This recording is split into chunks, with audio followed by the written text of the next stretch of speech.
بہت سی ایسی چیزیں ہیں جو مغرب میں عام ہوتی جا رہی ہیں، لیکن امریکہ میں وہ بنتی ہیں اور وہیں سے اکثر باقی دنیا کو برآمد کی جاتی ہیں۔ ان میں ایک ہے pregnancy and birth out of wedlock, جس کو انگریزی میں نے بیان کیا ہے۔ مطلب یہ ہے کہ ایسے بچے پیدا ہونا جن کو مذہبی قانون کی طرف سے کوئی پیدا ہونے کا حق نہیں ہے، جن کو مذہبی قانون میں نے اس لیے کہا ہے کہ بہت سی دنیا میں مذاہب ہیں، خواہ ان کا تعلق خدا سے ٹوٹ بھی چکا ہو، وہ بھی جب باقاعدہ اپنے شادی بیاہ کے رسوم کے مطابق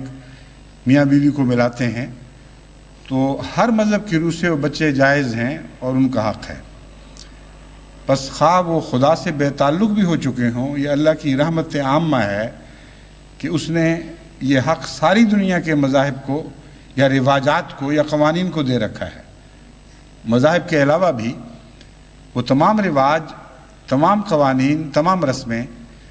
جن کی روح سے میاں اور بیوی کو،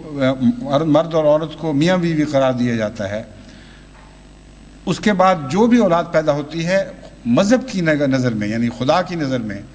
وہ جائز اور درست ہے۔ اس کے لیے ضروری نہیں کہ اسلامی طریق پر شادی ہو یا کسی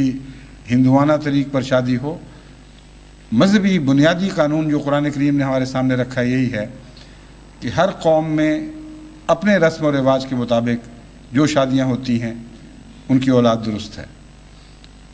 اولاد درست سے مراد یہ ہے اولاد کا پیدا ہونا ایک تسلیم شدہ قانونی حق ہے۔ امریکہ ایک وہ ملک ہے جہاں بدنصیبی سے سب سے زیادہ اس حق کی خلاف ورزی ہو رہی ہے۔ ایک موقع پر میں نے اعداد و شمار پڑھے تو میں حیران رہ گیا، بلکہ یوں کہنا چاہیے کہ واقعتاً طبیعت لرز اٹھی کہ ایک اعداد و شمار کی روح سے امریکہ میں ہر سال پیدا ہونے والے بچوں میں 33% ناجائز بچے ہیں۔ یعنی کسی قانون کی روح سے بھی ان کو پیدا ہونے کا حق نہیں ملتا،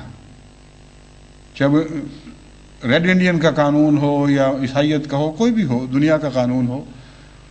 ان کو دنیا میں آنے کا گویا کسی مذہب نے، کسی رواج نے، کسی قانون نے کوئی حق نہیں دیا۔